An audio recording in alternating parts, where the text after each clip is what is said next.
At this time, members of the public may address the council with questions, concerns, or comments regarding an item not on the agenda. Citizens are asked to speak or sign up using this blue card prior to speaking at the open forum. Speakers will be limited to the first 5 citizens who sign up.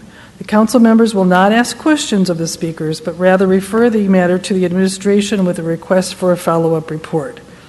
A citizen may speak at the open forum only twice during the year. Open forum is limited to a total of 10 minutes. Time limit is 2 minutes per person. Do we have anybody? Oh, we have a lineup. Oh my goodness, okay. Go ahead. Yeah, just leave it there, that's fine. Hello everybody, my name is Karen Ament. I live in South St. Cloud. And I thank you very much, you, the City Council members, Mayor Dave Kleiss, who I see is not here, but his administration, for giving myself and others an opportunity to address you tonight. I am standing here as a 5th-generation Central Minnesota citizen. There's not many of us around anymore, asking you to do the job you were elected to do. That is to represent all your constituents, not just a chosen few, in order to not offend someone. Your people are very concerned about many things not being addressed in our town.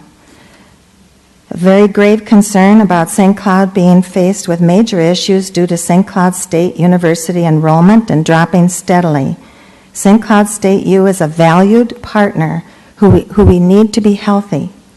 We have a grave concern about families fleeing our town, and maybe fleeing is the wrong word, but they're moving, due to worry over the dropping test scores in District 742 and other reasons. We have grave concern about future tax increases when taxpayer numbers become fewer than aid recipients. This is a very real possibility that you really need to discuss. We have grave concern over our constitutional laws being replaced with foreign law. See, Christians slapped with a $12,000 fine for not removing shoes. This seems like a petty thing, but this could happen here. We have a grave concern over the possibilities of violence to total strangers, as experienced in our Crossroads Mall. There was a pregnant woman stabbed, September 17th, 2016. If these 5 concerns are not sufficient for you to call for a study session and address these with each other, I can't imagine what could ever be more important to discuss. Several of you, council members, have been pleading with the rest of you to do just that over several years. Your constituents say it's time right now, actually, to do it. Come up with some real solutions, and then let your constituents know what you will do to save our city. Thank you very much. Thank you.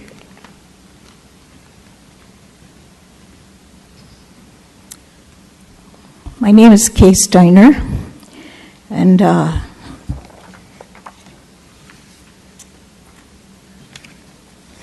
have pretty much of a direct question, because I'd like to know if there are any rules that immigrants coming into the city are asked to live by.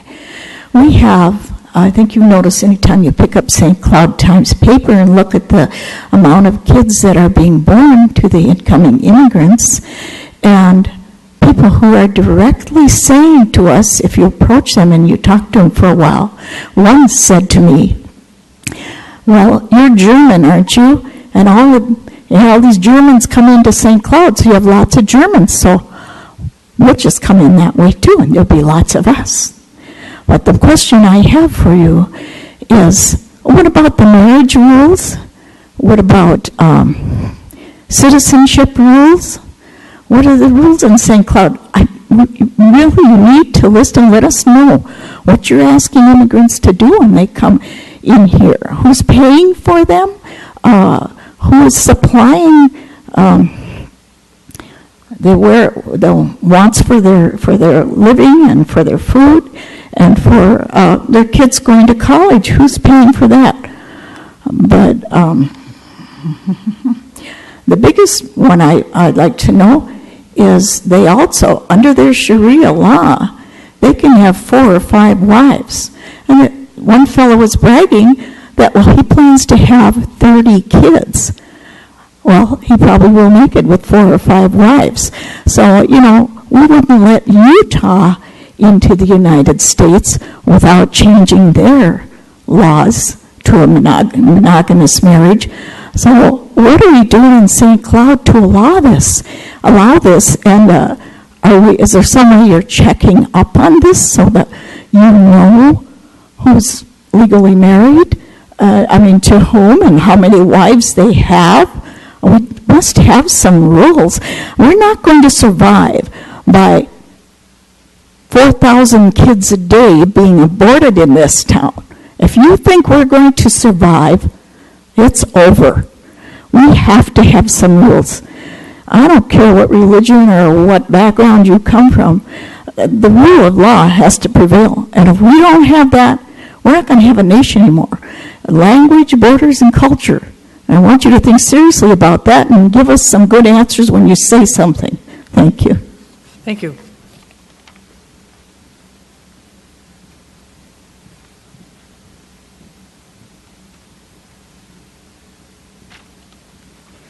Lady and gentlemen, thank you.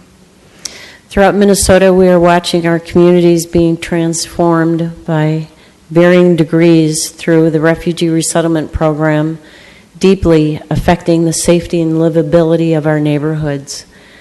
For example, I live about 2 miles from the west bank of the University of Minnesota. It is also known as the Cedar Riverside neighborhood.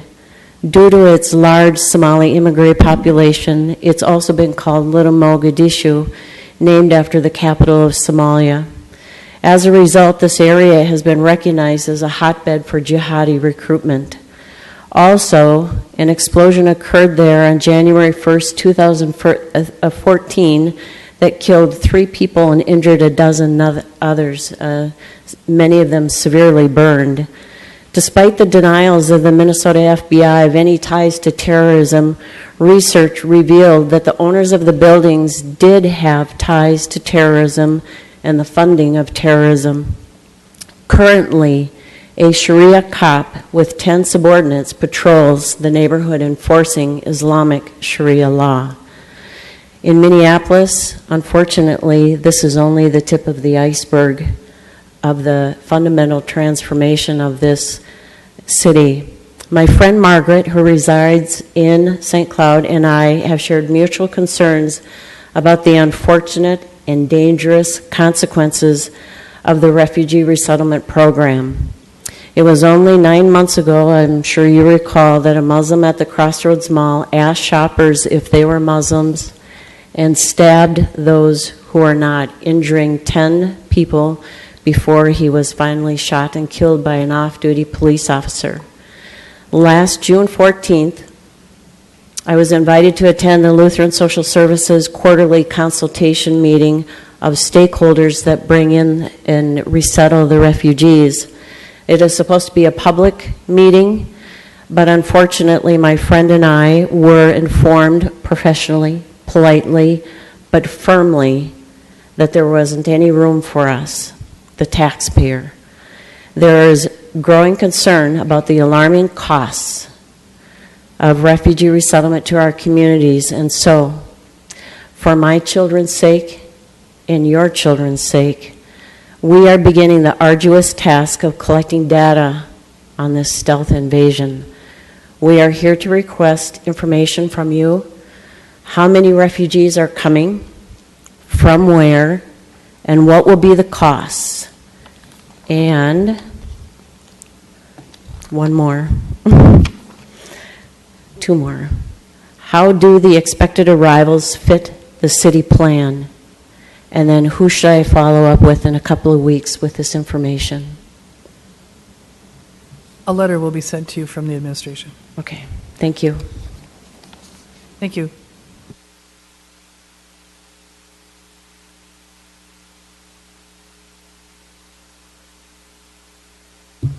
I'm Dave Steckling.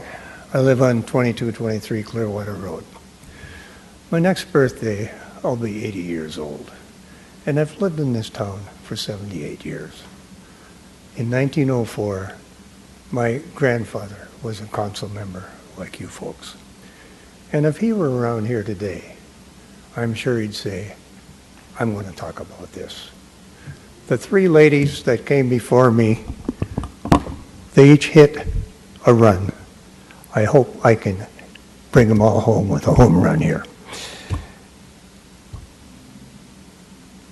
I also want to discuss the ongoing enormous problems that the refugees have brought to this town. You're all aware of it. Most of you have been talking about this for years. There's a precedent among you that was set by Dave Masters. Several years back, Mr. Masters wanted to get a discussion going.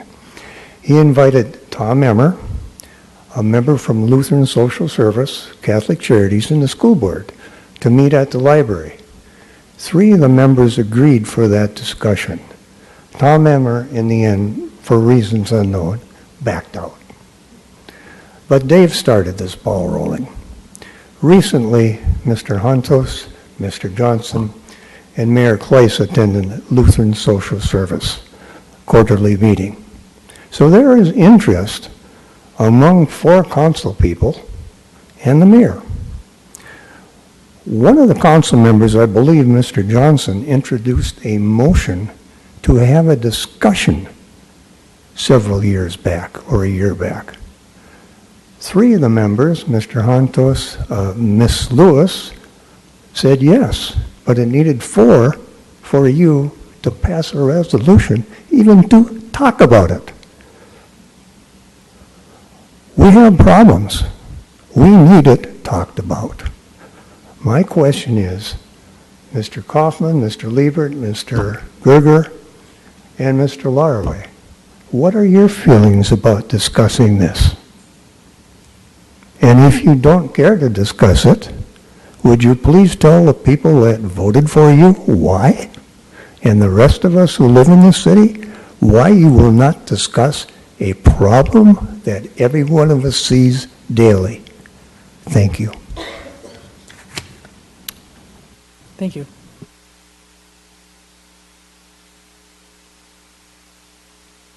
Hi. Good evening. My name is Christopher Chamberlain. I'm here to speak to you about the idea of more refugees coming to St. Cloud. Let's take a look at the actual social and economic figures, shall we? This is going to put an economic and social strain that is undue on the city of St. Cloud. We already have homeless veterans and families, yet we're going to bring in more refugees into our city and provide them a lifestyle to which they are not accustomed to. They are accustomed to a complete different set of rules. In the United States, we believe in the rule of law. The basis of that rule of law is the United States Constitution and the Bill of Rights, not Sharia law. Under Sharia law, non-Muslims are considered third-class citizens. I'm not third class. Many of these people sitting around here today are definitely not third class. They're here to stand up and speak and ask you, what do you intend to do? We cannot afford financially a refugee program to bring more people into this infrastructure which we call home. We cannot afford socially to bring in more people to end up having incidents like September 17th. Now, you have seen, I'm sure, many people say, it's not about Islam, it's not about Sharia. It is. Sharia law is the very basis for every demand that Muslims make on society today. Whether it be special treatment in hospitals, books being vetted, women wearing headscarves, the ownership of their bride, 4 male witnesses to provide a testimony against a rape. This is not what America stands for, and this is not what my home, St. Cloud, stands for. I implore all of you to take this under consideration, open the dialogue, sit down, study what Sharia law means, study what Islam truly means, study what the refugee numbers coming into our city have done and will do if this continues. We, as you folks, as members of the City Council, must stand up. You must look to your constituents. You must look to your neighborhoods. And you must do what's in your heart. If you're a Christian, I ask you to pray on it. Deliberate. Go to God. Find your answers. He will tell you beyond a certain doubt that this is not America. This is not safe for our neighborhoods, and this is not safe for our schools. Thank you for your time. Thank you.